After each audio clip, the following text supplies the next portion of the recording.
अस्सलामुअलैकुम स्टूडेंट्स, मोहम्मद अहमद हाज़िर खिदमत है एक नई लेक्चर के साथ। हमारा टॉपिक है आइडेंटिटी मैट्रिक्स एक्सरसाइज 1.2। इसका हमने क्वेश्चन नंबर 1 सॉल्व करना। आइडेंटिटी मैट्रिक्स या जिसका दूसरा नाम है यूनिट मैट्रिक्स क्या होता है? ऐसा डायगोनल मैट्रिक्स आइडेंटिटी मैट्रिक्स या यूनिट मैट्रिक्स कहलाता है जिसकी तमाम डायगोनल एंट्रीज 1 के इक्वल होती है। इसको हम कैपिटल आई से ज़ाहिर करते हैं। एग्जाम्पल्स देखते हैं। फर्ज करें I3 इज इक्वल टू, अब यहाँ पे देखें I3 जो है ये इसका ऑर्डर शो कर रहा है, यानी आइडेंटिटी मैट्रिक्स ऑफ ऑर्डर 3/3। देखते हैं 1 0 0 0 1 0 0 0 1, ये आइडेंटिटी मैट्रिक्स है और इसका ऑर्डर 3/3 है। इसी तरह आइडेंटिटी मैट्रिक्स ऑफ ऑर्डर 2/2 वैसे होगा 1 0 0 1। Similarly identity matrix of order 1/1 वो होगा 1। यहाँ पे जो अहम बात है, स्केलर और आइडेंटिटी मैट्रिक्स जो हैं वो हमेशा डायगोनल मैट्रिक्स होते हैं, जबकि डायगोनल मैट्रिक्स स्केलर या आइडेंटिटी मैट्रिक्स नहीं होता।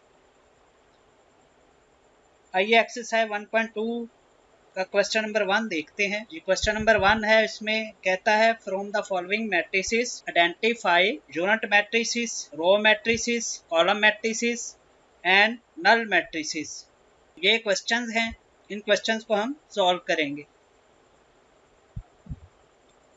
जी ए पार्ट ये है 0 0 0 0। यहाँ पे हम देख सकते हैं मैट्रिक्स ए में तमाम एंट्रीज 0 के इक्वल हैं, लिहाजा ये नल मैट्रिक्स होगा।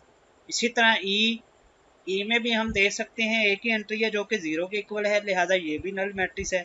इसका मतलब ए और ई दोनों ही नल मैट्रिसेस हैं।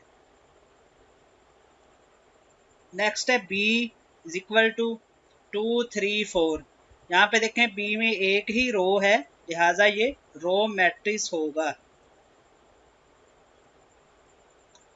उसके बाद C is equal to 4 0 6, F is equal to 5 6 7। हम देख सकते हैं सी में भी सिंगल कॉलम है और एफ में भी सिंगल कॉलम है, लिहाजा ये दोनों मैट्रिसेस जो हैं ये कॉलम मैट्रिसेस कहलाएंगे। नेक्स्ट है डी इज इक्वल टू 1 0 0 1। तो ये तो हमें पता है कि आइडेंटिटी मैट्रिक्स ऑफ ऑर्डर 2/2 है, लिहाजा डी जो है ये आइडेंटिटी मैट्रिक्स होगा जिसका ऑर्डर 2/2 है। इसके साथ ही हमारा लेक्चर कंप्लीट हुआ। इंशाल्लाह नेक्स्ट लेक्चर में मिलते हैं, जिसमें हम जानेंगे एक्सरसाइज 1.2 के क्वेश्चन नंबर 2 और 3 के बारे में। तब तक के लिए अल्लाह हाफिज।